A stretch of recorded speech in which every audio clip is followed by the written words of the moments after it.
Um, so, oh, there's Lisa, also known as Dana Laird. So we have all of our commissioners here, and we're ready for Norwalk Historical Society, Diane Gillette, to give her report. Good evening, everyone. January was a month to start planning for the rest of the year. We are going to be having a Black History Month lecture. Mr. Chandler is going to be doing a lecture, a brand new one that we haven't had before. It's on slaves, free men, and Haitians in the American Revolution. And it will be on February 25th, which is a Sunday. And we are going to have it at Mill Hill. And with climate change, hopefully it won't snow. And we're looking forward to this particular lecture here at Mill Hill. And we are making plans for Women's History Month in March, and we already got something planned for May. We're finalizing finalizing things with that. But January has been the month for us to actually do some restocking and cleaning up after the end of 2023. So my report's going to be short, and that's what we're up to. Terrific. Thanks, Diane. Pre-thank Eric. I'm sorry? We're going to pre-thank you for your upcoming. Oh, okay. Next up is Lockwood Matthews Mansion, Susie and Patsy. Hello, everyone, and Happy New Year. So we too have been organizing events and lectures for this year. Once again, Stepping Stones Museum has generously offered their beautiful multimedia gallery for our spring lectures. And we're actually having 2 lectures already set up. One is we discovered that the Matthews family lived in several hotels in New York City for a number of years. And we wanted to delve into that history a little bit of the who and the whys. And we invited Deidre Dinnigan, who is a renowned archivist and has worked for the Waldorf Astoria and the Plaza Hotels, as well as prominent New York City institutions and collections, to talk to us about the practice of living in hotels during the Gilded Age. On May 19, we're partnering with Fairfield Museum and History Center for a Gilded Age tea event. They have generously offered their space, and we're collaborating on this event. And also their exhibit titled Money Talks, the Gilded Age in Fairfield will be open during this program. We have also invited on June 2nd at Stepping Stones, Becky Diamond, who's an expert in food during the Victorian era and the Gilded Age. She had just come out with a very popular book called The Gilded Age Cookbook, and she will come give a talk on that, as well as give us a tasting. That will be on June 2nd. And these are the spring offering, but we're also working on our fall events. The Old Fashioned Flea Market is returning. That will be on Sunday, September 15, and also a gala that will be a costume ball this year at the Shore and Country Club in Norwalk. And that will be on October 19, I believe, Saturday, October 19th. Thank you, and if you have any questions. Thank you, Susie. Anyone have questions?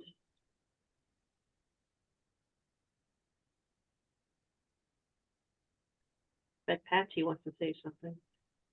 Well, I just want to bring you up to date with where we are. We're moving along. We are about a third really through the heavy building process. We're in the middle of closing up the floors on the second floor after installing all the electrical wiring and the plumbing for the fire safety program, which is enormous. And we're now starting to trench in the basement floor. I think you are aware that we have removed all of the stone flooring, which is bluestone, 3 to 4 inches thick. It's all been taken out of the mansion and stored on site. And we are now going to be trenching in order to put the mechanical equipment in the ground, in tunnels in the ground. I think you're aware that there were existing trenches in the basement, in the flooring, and we're taking advantage of those to get the systems in place. So we're basically pretty much on track with the construction work. It's 1 or 2 weeks off, but it's a moving target, but we're not far behind. We do know that it is impractical for us to try to plan to get back in building with programming for the holiday season.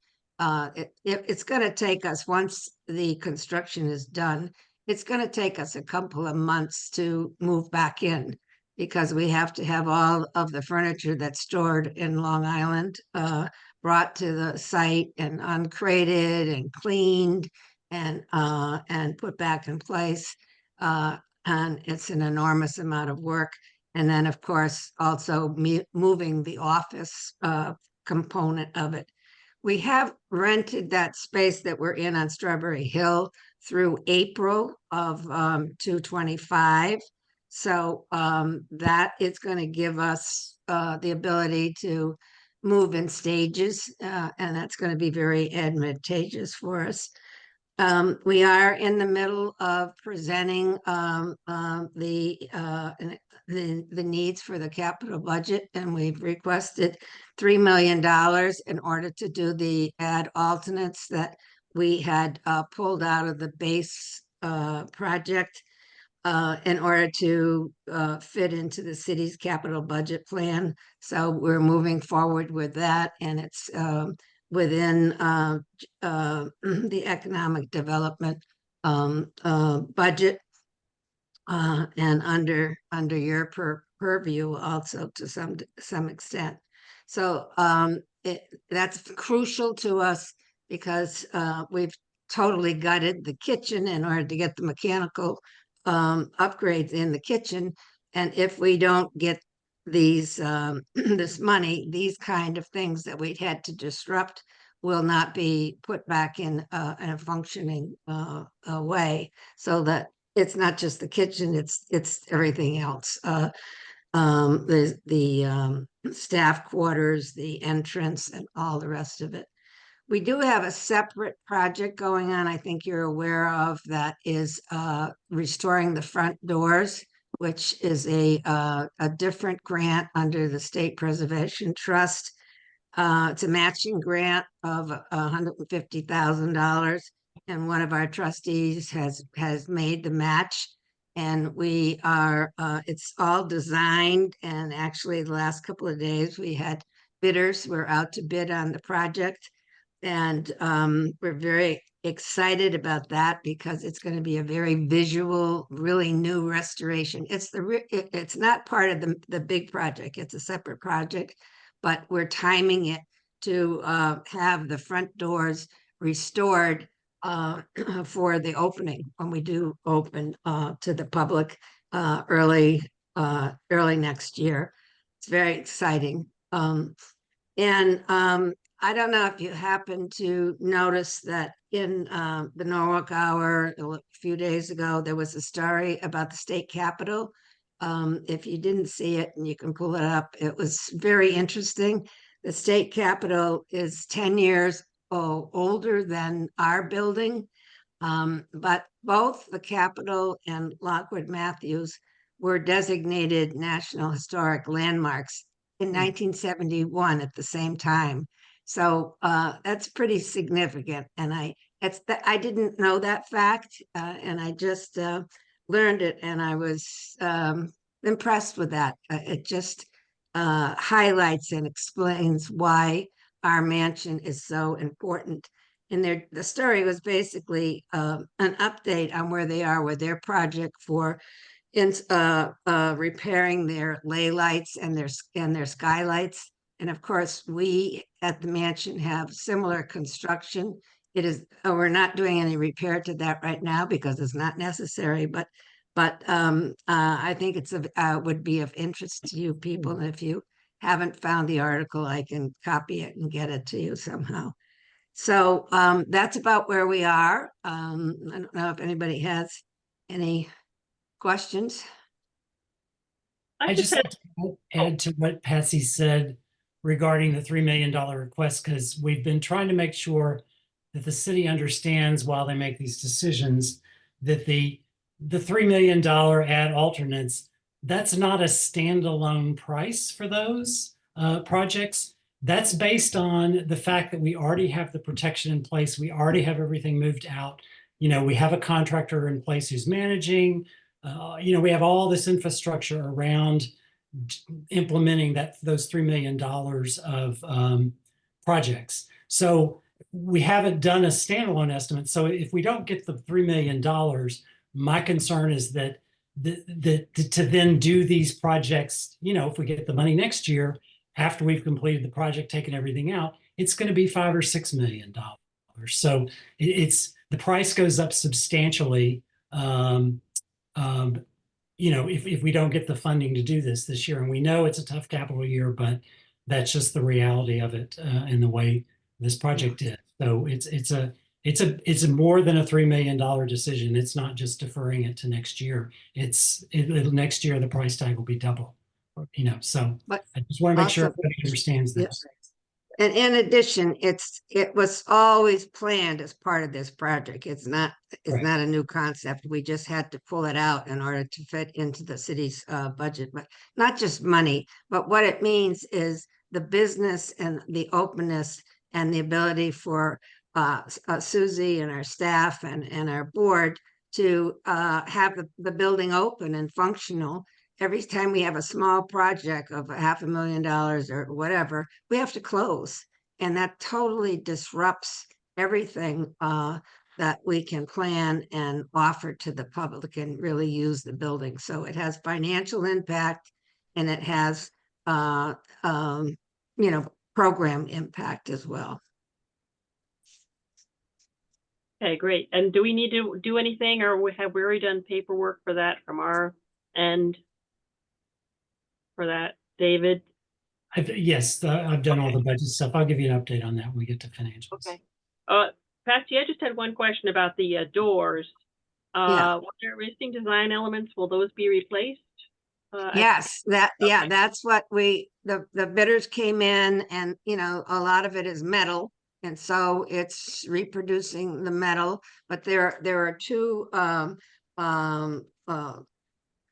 well, I don't know, they're probably brass or I'm not sure what metal they are right now, but they cover the lights. There's a lot of metal on the building. There were fleur-de-lis, there were straps, and so part of the concern is also how we put them back on and how we protect them so that they don't disappear on us. And you know, we're focused on that, and that is part of that is with security cameras in the cupola on the doors, but they are going to be exceptional and a huge draw when they're accomplished. Okay. Terrific. I think Jim had a question. Oh, sorry, Jim, you have a question? Yeah, I just wanted to ask, has that budget, that $3 million been discussed with the city finance Yes. group?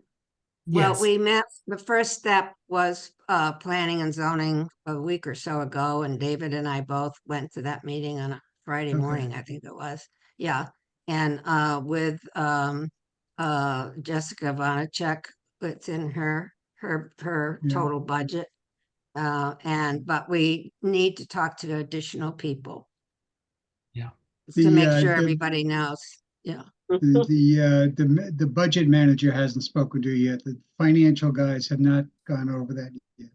well, we went through the request with Henry Dashowitz Yeah. when he did the first review in December, and when we when we submitted it. And how did he react? Did he say that he didn't see any problem with it, or did No, he say anything?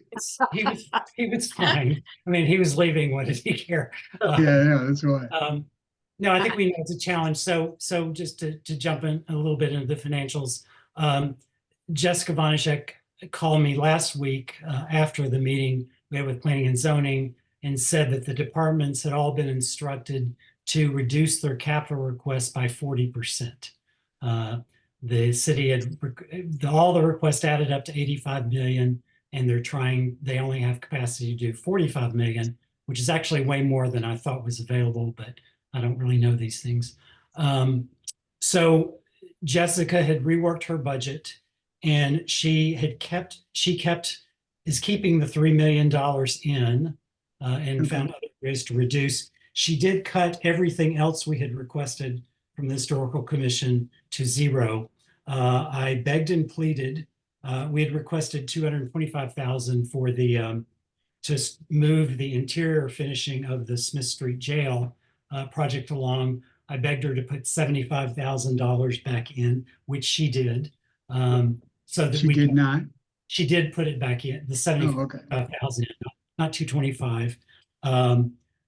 So that we can at least get the next thing done, which is the restoration work on the first floor done, which I'll talk a little bit more about in the buildings. I had asked for 20,000 for the museum collection to handle some renovations in our storage area in the health department, and 15,000 for cemetery site work, and both those were cut to zero. So that's where the budget stands now, and then it goes through the 10,000 reviews before it finally gets to the council where you guys approve it. No, But we try to follow it every step of the way. yeah.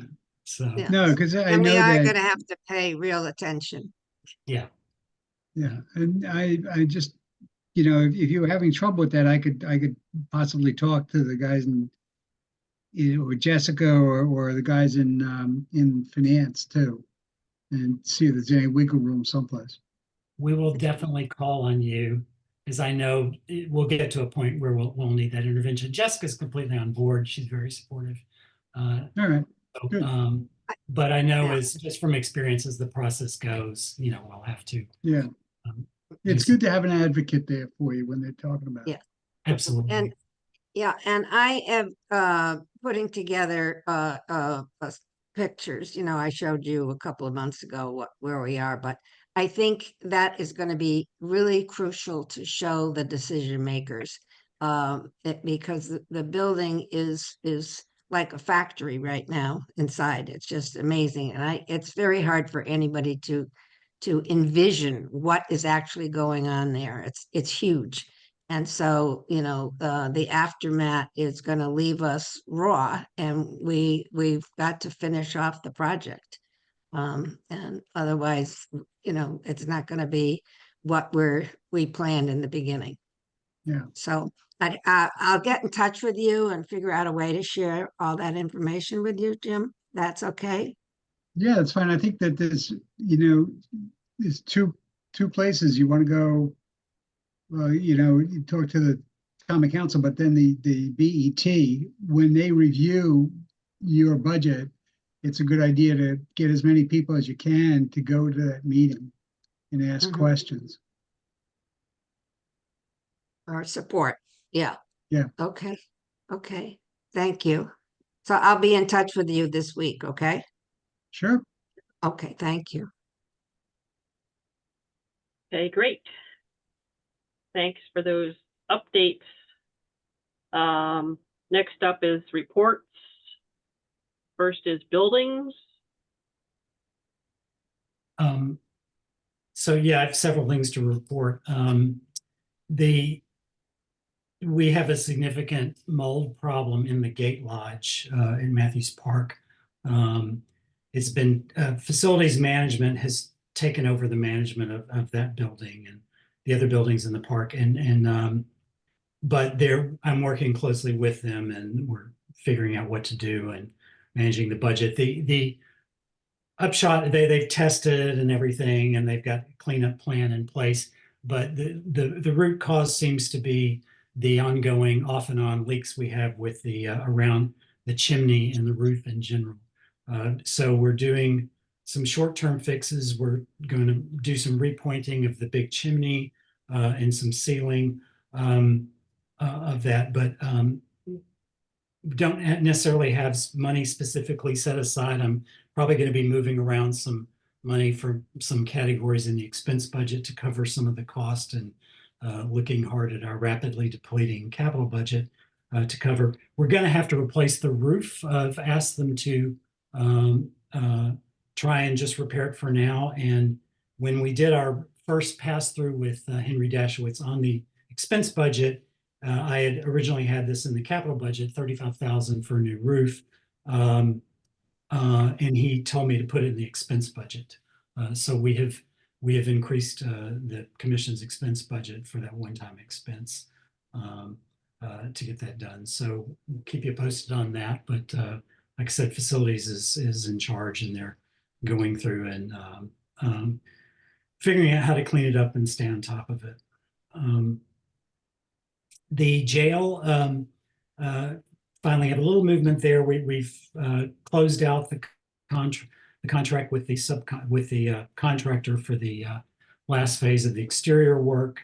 There's going to be some work need to be done to get the reimbursement for the state grant that supplied $625,000 for that project. And I'll be talking to Jessica about that shortly. DPW is requiring us to add a handrail along the sidewalk where we have an ADA ramp in front of the jail, and that's costing about $10,000. That purchase order was just let by facilities yesterday. So that's moving along, and I'm waiting any minute now for the plan from BCA Associates, the conservator, that's giving us a complete plan and a budget and specifications to go out to bid to restore the first floor of the jail, which is the jail cells and all that. The mortar inside the walls is failing, the paint is failing, there's cracks in the floors and things like that. We can't just go in and slap stuff on top of it, because one of the great features of the first floor of this jail is that there's a whole lot of graffiti from the prisoners who stayed in there. They signed their names, they signed dates in the 1800s, made comments, and we're trying to preserve all those because it's just way cool and will be part of our exhibit on the jail, Infamous Prisoners of Norwalk or something. So that's exciting, and I think I'm going to be able to scrape up enough money based on what we have and what we'll hopefully get in July, and we're probably going to apply for the State Restoration Fund grant that Patsy mentioned they got for the door, since it's a National Register listed building. So we should be able to get a matching grant to get that phase done, and then once that phase is done, we can then finally start on the putting the mechanicals back and finishing the second and third floors. The one other item I wanted to mention, just so that it's not a surprise to the commissioners, we're exploring some of you may have noticed at Mill Hill, behind the townhouse, there's a little red building that looks like an outhouse. We call it the Well House. It was actually constructed in the late 70s when they moved the Governor Fitch Law Office and the Little Red Schoolhouse to the site. They didn't want utilities going to those buildings above ground. So they had to install a giant utility pit. And the well house was built on top of the utility pit to cover the utility pit. So the floor is just a piece of plywood, and you can pull it up, and there's a big utility pit underneath. It's been difficult for many years for the Historical Society to operate, mainly with the storage of folding chairs and tables. We have to take them out. We have to carry them down to the little cellar, which is crammed full of mechanical equipment. So we're looking at getting the well house is probably 6 feet by 4 feet, something like that, maybe 7 by 4. We're looking at replacing it with an 8 by 12 shed that is built exactly to look almost exactly like the well house, and painted red with wood shingles, so it doesn't look specifically like a shed. So I'll update you guys on that and show you pictures of what we come up with. But we think we're going to be able to do this, and it'll be on concrete blocks so that you'll still be able to access the utility pit, which we've never had to do. But the build will still be able to do that if we need to. But I just wanted to inform you, so I didn't, want a little bit bigger building, about double the length of what's currently there. But we're not going to do anything that doesn't look good. So I'll show you what we've come up with. We've got a couple of candidates, and it's actually not a lot of money either. It's there's a big Clotter farm in Connecticut that makes buildings, and they have one that is almost perfect for about $6,000. So we're looking at that, and that'll make our life a lot easier in terms of storing tables and chairs and other things we need easy access to, especially since most of us are getting old and it's harder to go up and carry stuff up and down the stairs. But that's it for the buildings report, if anyone has any questions.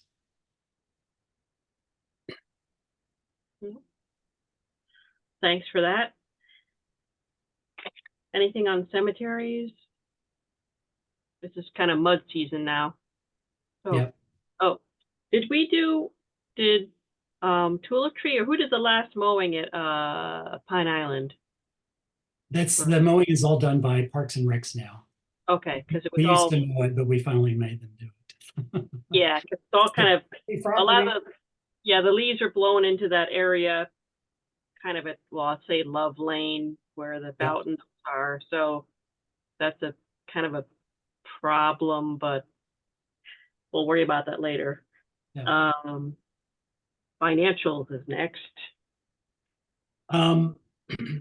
So like I said, we have some money in our expense budget left. We have small amounts in a bunch of different categories. So I'm going to be working with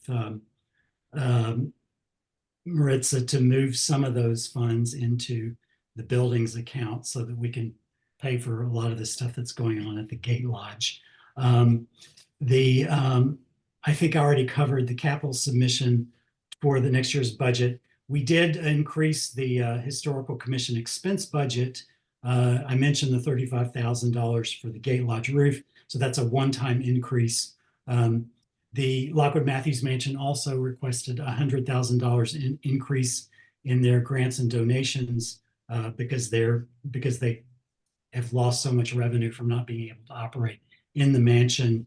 And we also increased the Historical Society's grant by $20,000 to help pay for the curator that is working on the city's collection.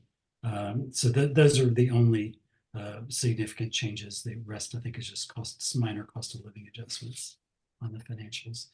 So we'll see how that goes. Okay. Old business, I can't think of anything for that. Anyone remember anything from old business? Or I guess we'll move on to new business. We are about to have a public hearing on intent to demolish 1 Cemetery Street. In accordance with Chapter 55 of the city's charter, a demolition application for 1 Cemetery Street, Norwalk, Connecticut has been received and an objection has been filed. Therefore, the commission shall make a determination as to whether the building proposed to be demolished is architecturally or historically significant. And do we have any people from the public here? We have one on from the public, and then we also have a representative from One Cemetery Street. So I'm Right. not sure if it makes sense for you all to hear from the applicant who's proposing to demolish, just to say his part, and then you guys can ask questions. Right. And then bring it over to the public, see who from there wants to speak, and then we can have a conversation. Okay. Yeah. Michelle, are you gonna put them onto the panel, or are we gonna be able, can you screen people before they get on? Yeah. Yeah. Okay. So, yeah, I'll be able to do that. Okay. Thanks. Good question. Mr. Conroy? Is it me? No. Well, hello, everybody. Thank you very much for having me. My name is Henry Conroy. I'm a representative of Mill Pond Holding LLC, the entity that's pursuing the application to demolish One Cemetery Street, the building. As you may or may not know, we have an approved site plan for a 77-unit multifamily development on the site. After that application, we went to, through our normal procedure to put in an application for demolition because the building is over 50 years old. It follows the, Norwalk procedure of there's an opportunity for somebody to object to the building. My understanding of reading the regulations is that objection is specifically crafted so that you all and the community can have an opportunity to make sure that buildings that are historically and architecturally significant in Norwalk have an opportunity to be preserved for a number of reasons. Their character, what they mean to the community, because they were built by a great architect or something like that, and it's just a really beautiful building. I personally have, and my organization has been a part of restoring significant buildings throughout Norwalk. I work for Spinnaker Real Estate Partners. We redeveloped and restored part of the Berman Crown Hat Factory, the 11 Chestnut Street Shirt Factory, which is registered on the state and federal historic as a state and federal historic landmark. And currently, the last time I was before this commission, we put 18 Monroe Street on the local historic inventory, which is currently undergoing a restoration. So I say that because we love historic buildings that are significant to communities. We want to restore them as best we can, incorporate them in our developments. We think it's best for everybody, for the community. For us, it just makes the development so much more beneficial, I think, and it creates a cool factor. You're not just building something cookie cutter. You're really making sure that you're introducing something that ties into the community well. I say that this building is not one of those architecturally significant buildings. It was built in, I want to say the mid 70s. I looked up, it said 1968, but I don't know if that's correct. 1968. I've heard both 72 or 68. Either way, it just kind of, as the 50-year period shifts forward, obviously more buildings get incorporated into that. Some of them significant, some of them not. But if you look at this building, and I'm sure you've all seen it's the former Wells Fargo site, there is nothing about it that wasn't designed, that has any significant architectural or historical significance to the city of Norwalk. It's not designed by any type of renowned architect. It didn't serve a purpose as a significant monument to the city. And personally, I feel that the reason that there was an objection was put in place was, well, the purpose is to understand why, if the building is historically significant, which is great, and a great aspect of the city that we're able to do that. I'm a resident of Norwalk, so I appreciate that, and all that you do in maintaining all the buildings that are historically significant. But I just don't think it applies to this building, and I don't think that the objector has any evidence that there's anything historically significant about this building. So that's our general position, and I hope that you can take the information and that the fact that you know what this building is, you've been members of the community, that there's really no reason why it should be saved, and your determination is that we can remove this objection and the building can proceed to be demolished in accordance with the approved site plan application. And what was the nature of the objection? There was no, to my knowledge, and what was informed to me, there was no information provided along with the objection. Just, I object, I don't like it. Correct. Perhaps, maybe now we turn it over to the public and we can kind of hear that side to it to shed some light there. So, for the Unless public, anybody else has any questions to me, then I'm happy to answer them. yeah, if anybody has any other questions for Henry before we open it up. Nope. All right, so, there's one person on from the public. If you'd like to participate, raise your hand. I see a hand is already raised. So I will bring them over. Get their name and address. Yes, please provide your name and address for the record. Good evening. Can you hear me? Yep. Good evening. This is Diane Cece, Olmsted Place in Norwalk. Thank you very much and Happy New Year to everyone there.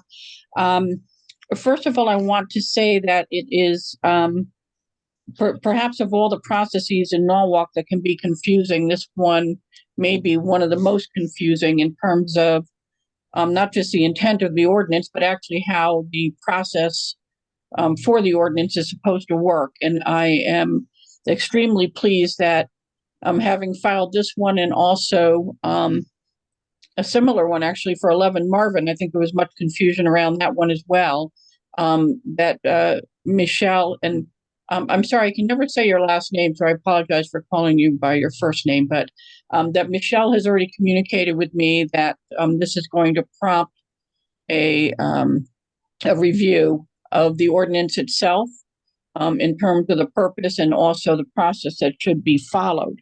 The reason why I brought that up is I would like to answer Mr. Chandler. It's my understanding in the ordinance that there is nothing incumbent upon the objector to state any particular reason at the time you file the objection. And so the objection itself is what triggers the process for the commission, the objector and the applicant to have a fair amount of time to research the possibility of any significant architectural, historical, or use. And so it's not incumbent on anyone who's actually filing within the time frame to state anything related to the possibility of that. The objection itself is supposed to trigger the review of whether or not there is something significant architecturally or historically. And there's been conflicting reports and correspondence and interpretation of what portion of that may or may not is supposed to be done by the Historical Commission, either by the commission itself or by their access to experts who either work with them or are for hire, what may or may not be required of the actual objector, in this case me, in terms of being able to hire experts. I will also say to Mr. Conroy that in the absence of an objector actually being an architect or historical expert, there wouldn't be any logic to saying that someone would simply be able to look at a building and determine that. In my own case, I can say I can look at the Wells Fargo building and any number of buildings in Norwalk, and I would have no understanding of looking at it to determine if there was anything significant there, either historically or architecturally. More than just a beauty is in the eye of the beholder. So in terms of this process, I do want to say that it's still confusing, and I know that apparently the ordinance committee and city staff are going to take up the ordinance itself to try to clarify and improve what the steps should be. More importantly, I'm looking for who should be doing what and when, and I think that would be helpful in the future. I also want to say that along with this process, there doesn't seem to be a portion or anything within the ordinance that would afford the objector information on what the steps are. For example, if I hadn't stumbled upon a legal notice and an agenda, I would not have known that there was a public hearing tonight. And so there should be something included in there where if you're communicating with the property owner, that there should be communications to the objector as well.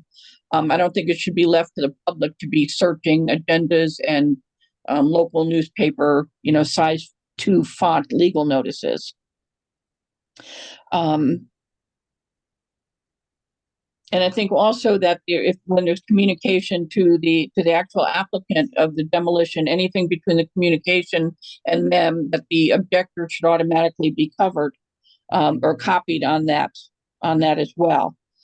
So having said all of that, first of all, I was under the understanding that the demolition delay itself affords the objector the full 180 days, which would have gone out to, I believe Mr. Ireland told me would be March 5th.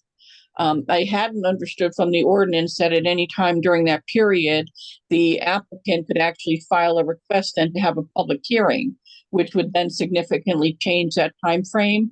And so that's why now, we have the public hearing tonight on January 31st versus any further discussion of this in March. But I was able to, in the limited time that I had and zero resources. By the way, I filed this as a private resident and not as part of any association or group. I was able to consult with a local resource that I'm familiar with, who was able to assist me just in limited research through the Norwalk Hour archives, and to search through the records here that mention the original Merchant Bank and the parcel itself. And so in 1968, in reading through that information, and I do agree with Mr. Conroy on that, there's nothing mentioned in there about who the architect would have been, although they don't know who the architect is either. I do agree, though, that it's probably safe to assume that if the architect was anyone noteworthy in 1968, that it would have been part of the reporting of the local newspaper. So what I was able to find and have this person who assisted me also confirm was that the only thing noted seemed to be the fact that this building, and I don't know if this is unusual or not, but this building included portions of the external part of the building being marble and one internal wall of the structure also being marble. And again, I don't know if that's anything significant because, I wouldn't know that, but I would hope that the Historical Commission would have some understanding whether that means anything. I know that part of your purview in reviewing objections is not only to determine whether or not the structure itself should stay intact, but also if there's any portion of the structure that would be relevant or meaningful or valuable that you would want to see either preserved or reused in the new, whatever the new structure is going to be. I don't know if that pertains to the marble or not, but I just want to bring that to your attention. I don't know what the findings of the Historical Commission were.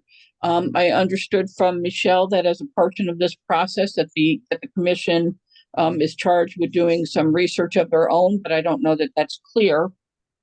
And so I don't know if you were prepared tonight to share anything with me about whether or not you found anything, or if you also did, similar research and saw that there didn't seem to be anything of use, design, or architecture that is noteworthy.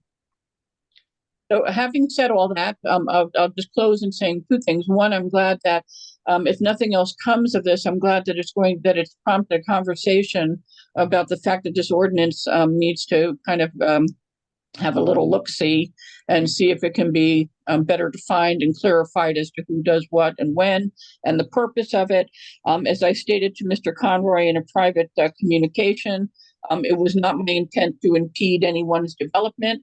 I was simply exercising my right under the regulation and the ordinance to have an opportunity to evaluate and have you folks evaluate whether or not any portion, any or all of this building should be preserved for any reason. In the absence of any findings that the Norwalk Historical Commission has come up with, then I am prepared this evening to withdraw the objection officially, effectively, immediately. Thank you. Thank you, Ms. Cece.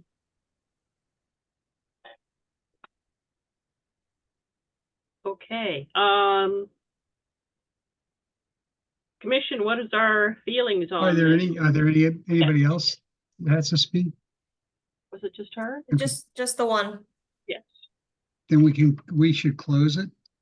Close the public hearing then? Unless you have questions for Mr. Conroy, otherwise. Lisa, you're on mute. I think Diane Cece raises some good points there.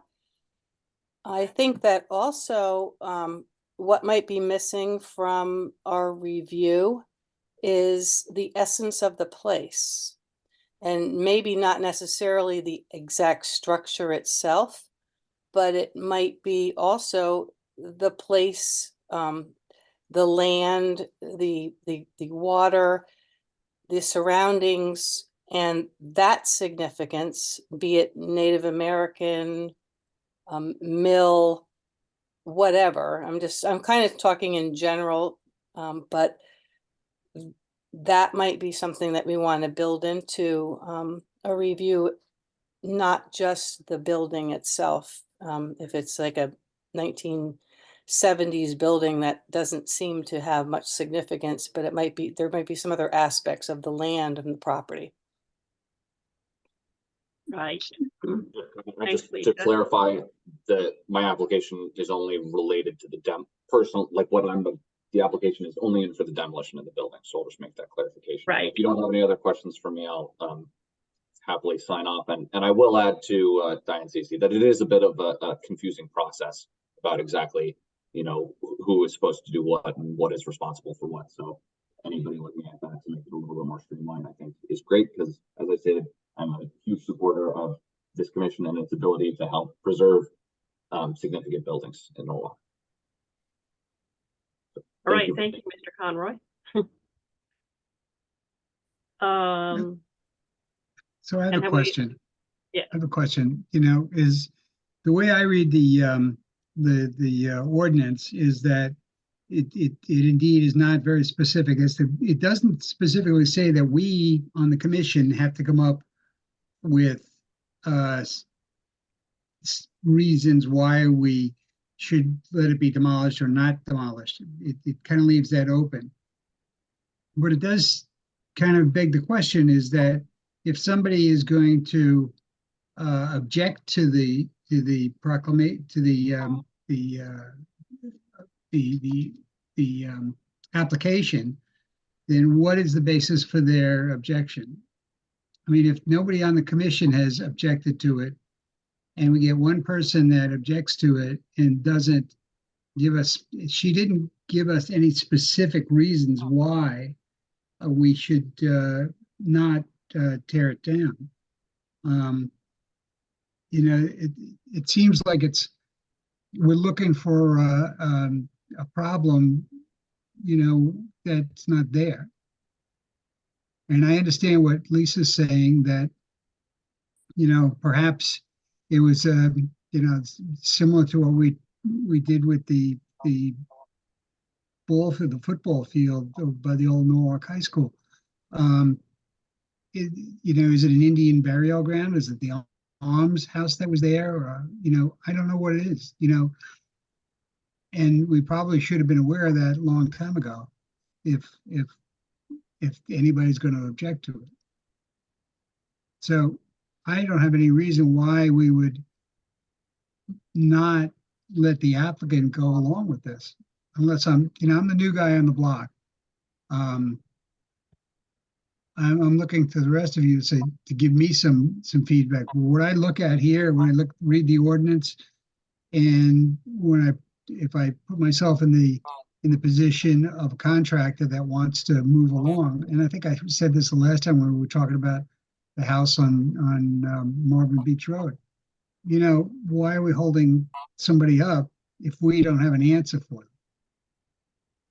Well, Jim, I think honestly, just my own opinion, I think where we're stuck here is that we have someone who, I'm gonna say, is overall against that development and has found a way to kind of try and hit the brakes again. Right. I grew up on Gregory Boulevard. From 1971 to 1981, that I see no significance to that building whatsoever. All they've done is redone the facade, redone the roof. The footprint stayed the same. The building stayed the same. It was designed by merchants as their primary location before they had their secondary. My own personal opinion is the building has no significance. And I do agree, we need to kind of take a look at the process and clarify. But my own opinion on this is that it's just, I found a way to kind of throw up another thing to see if it'll stick. Yeah, Yeah. exactly. That was kind of my feeling as well. You know, it seems to me that if somebody's going to file an objection and try and bring about a cessation of the process of the project, they should at least have some fundamental underlying reason to initiate the process that we're going through now. Otherwise, anybody can just file an "I don't like it" objection on some 1980s brutalist building that doesn't mean anything, just because they're trying to forestall another process, another project. And yeah, okay, great. So the ordinance does not make it incumbent on the objector to have an actual reason for the objection. But nonetheless, if you're going to stamp your foot and try and put an end to a project, you need an underlying reason. And I've driven past that building 1,000 times in the time that we've lived in Norwalk, and it's a bank building. And the fact that there's marble on the inside in some of the areas does not seem to me sufficient to either stop the demolition or have that marble reused in a new project that's going to be built there. It's just stone. Also, if you take a look at the ordinance, it does say that the whole purpose of this thing is to provide time so that people can provide adequate time for all parties to consider and put forth appropriate development alternatives to demolition. I have not heard of any alternatives to demolition, including attempts to find a plus. It goes on to say, if you can't do that, then find a purchaser who will retain and remove the historic or architectural significance of the building. So, I mean, it says in the ordinance that whoever's going to bring an objection should have an objection, explain what it is, and explain what the alternatives are. That's it. Right. I didn't hear anything. For as example, 11 Marvin Street, we would have liked to save that, but we as a group had no way to do that. The funds or having some Paul Newman angel swoop in and purchase the house or move it or whatever. But for us, our thing is just whether a building is historic or not. It would be nice to save that view shed, but I mean, that's not practical. That is kind of mostly parking lot there, which is not ideal for the pond that's all going into. So yeah, that building is not the ugliest building in Norwalk, but certainly not. Right up there. And the fact that that's a lot of parking lot also means, in all likelihood, that any early native occupation of that ground won't be realized until they pull up the concrete or pull up the macadam, whatever that's paved with, and the underlying soil structure is exposed. Right. So yeah, so in this case, this was evoked. That's not the word I want. Brought up to try to inhibit something that's not our bailiwick. We can't tell people what to build if it's not incorporating this building. So it's kind of, yeah. I didn't finish that sentence, but I think you know what I mean.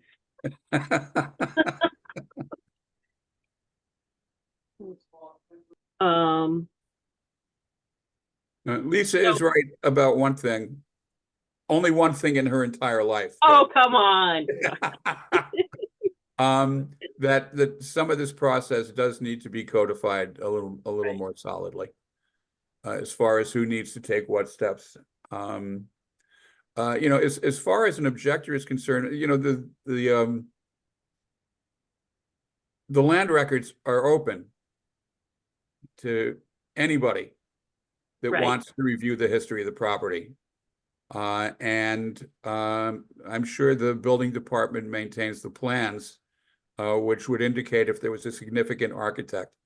I don't think it should be incumbent on a citizen to hand the commission a work order to do an in-depth investigation when the same records are available to an objector that are to us.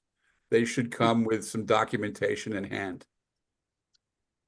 The other thing too is if you go on, the ordinance also says that the Norwalk Historical Commission may hold a public hearing, which we've just done, on the application, and then can or may issue a recommendation on alternatives to demolition. What are the alternatives that we would issue? There are no alternatives.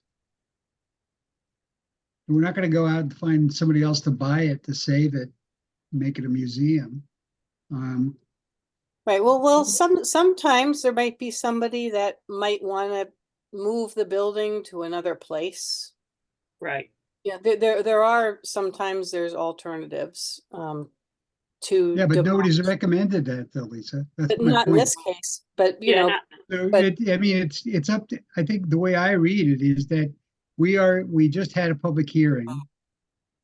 And anybody that was against it or had some suggestions were supposed to come to this meeting and put forth their suggestions or alternatives, or this is what we want to do with it. right, Being no alternative, I'd have to say, go ahead, Mr. Conroy, tear it down. right. Well, Tear that wall as down. much as I like the open space aspect of this area, I don't think that there's really anything that we've been made aware of that prohibits Mr. Conroy to not go ahead. And zoning, you know, planning and zoning would have been the other person that would lean in on that. If it was just taking away a beautiful old meadow, and there was all sorts of other other development around it, and this was the last piece of open space, then planning and zoning probably would have said, no, we can't let that go. Right. Anyone else? I would just add, that, speaking with the law office and Mr. Ireland, questions that Ms. Cece brought up, the commission has brought up, Mr. Conroy, there's definitely needs some tightening in certain areas, more clarity in some aspects to the code. So, we'll be working on that and bringing it back to you with some edits. But tonight you'll have to vote, if it's architecturally or historically significant, and then that'll be your action on this application. Okay. What's that word, Eric, we need? Motion? A motion. We need a motion to approve the demolition of the building located at 1 Cemetery Street. Who would like to second that? So moved. Well, I think just the language, sorry. maybe just say, because I think the code says you guys are voting on if this is historically or architecturally okay. Oh, okay. significant, not really. I mean, in turn, you're saying yes to the demolition, but Right. Gotcha. Okay, then, That's right. I move that we find that there is no architectural or historic significance to the structure located at 1 Cemetery Street. Lisa seconds. Yep. Oh, hey, Lisa just moved. Yes, I say go ahead with this demolition. No, as we the- have to have Oh, the sorry. commission vote next. yes. I We thought Lisa was- move, we second, we vote, Okay, and then we party like it's 1799. or 1968. Yeah. Um, All those in favor? I think that's unanimous. I just said that. Mark, you voting? Mark, oh, yes. it's unanimous. Unanimous to remove the objection and commence with the demolition of 1 Cemetery Street. Thanks from that.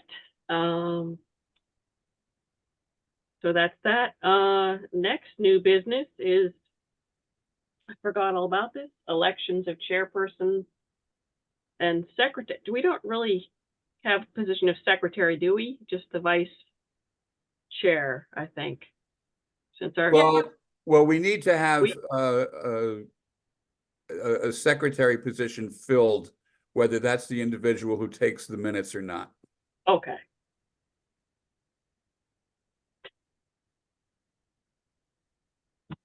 And Eric, can you walk me through this again? Okay. Okay, so first, we need nominations for the chair position to come from the members. So Dana, how would you feel about continuing for another year? I don't think anyone's been beating down the door to take my position, so In that case, I nominate Dana Laird to as chair for 2024. Second. I second.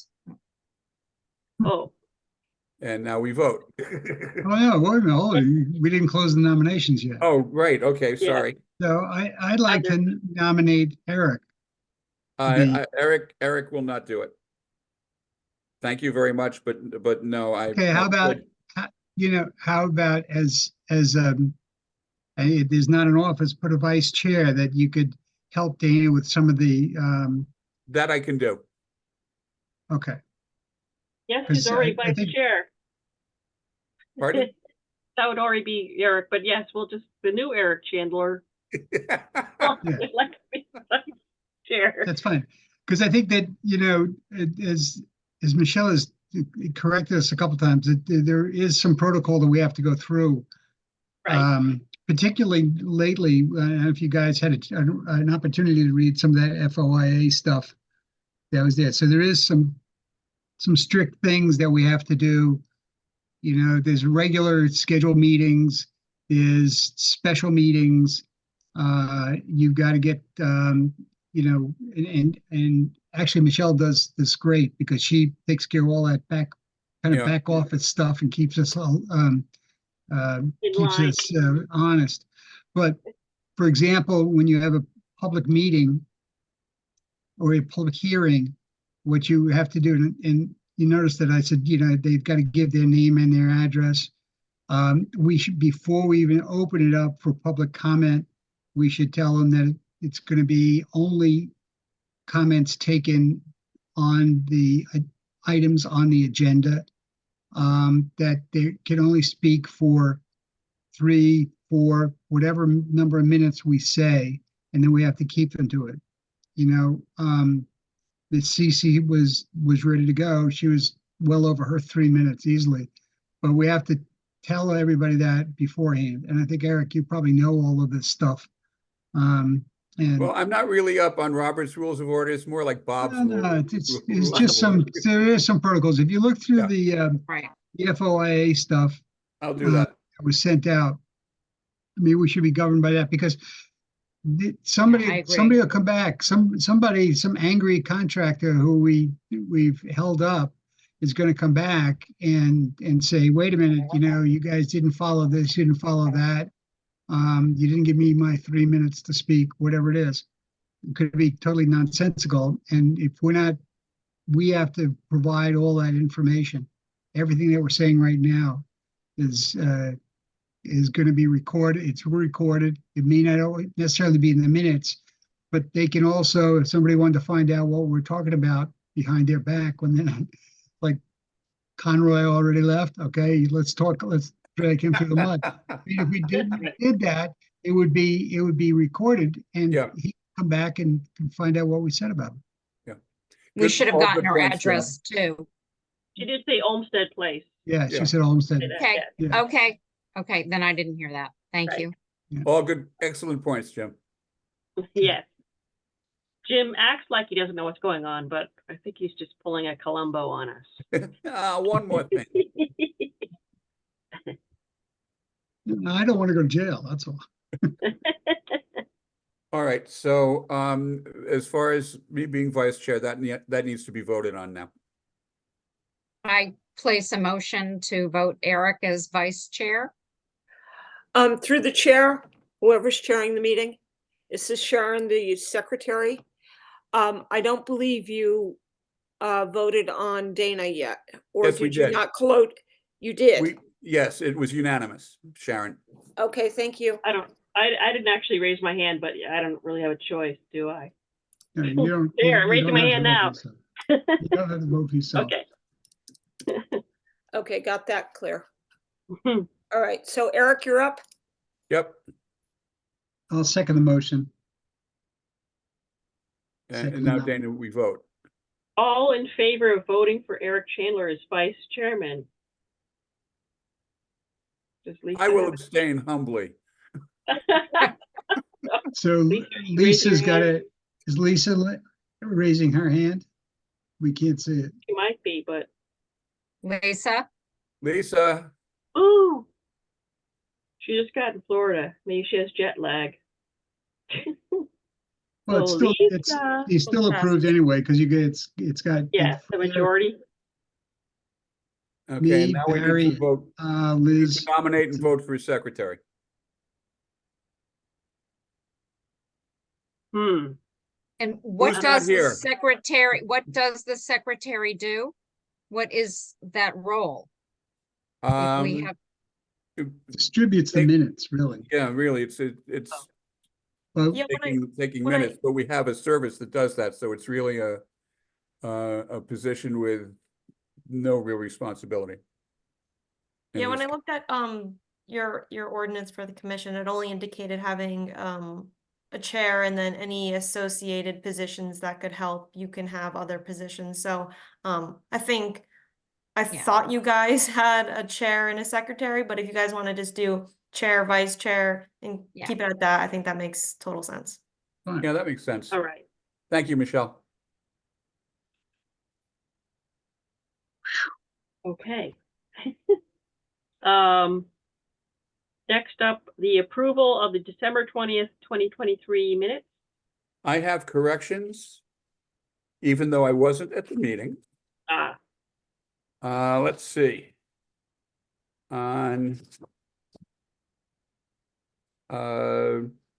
On reports, the Historical Society report by Diane Gelleret. The minutes show that there was a proclamation, but does not say what the proclamation was proclaiming.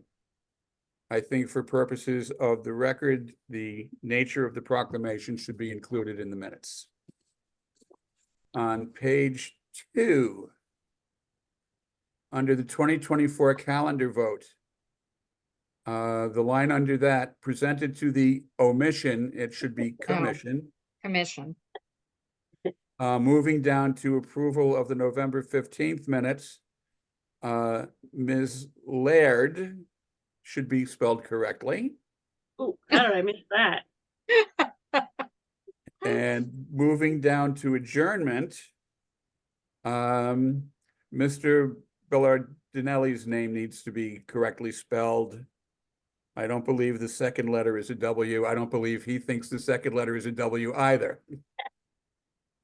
And that is. I've seen worse in my life. Oh, and then, let's see, there was one other thing. Back up under the calendar vote, motion passed the spelling for unanimously needs to be corrected. And those are my findings. That luckily I don't have to repeat all that stuff. That I also noticed, under old business, EHMS, I'm assuming, is alms, ALMS. Oh, I think there's some kind of spell check doesn't know the word alms because we don't have that anymore. Oh, ALM, yeah, Alms House, Yeah. yeah. Or Ohm's house, that's something to do with, no, electricity.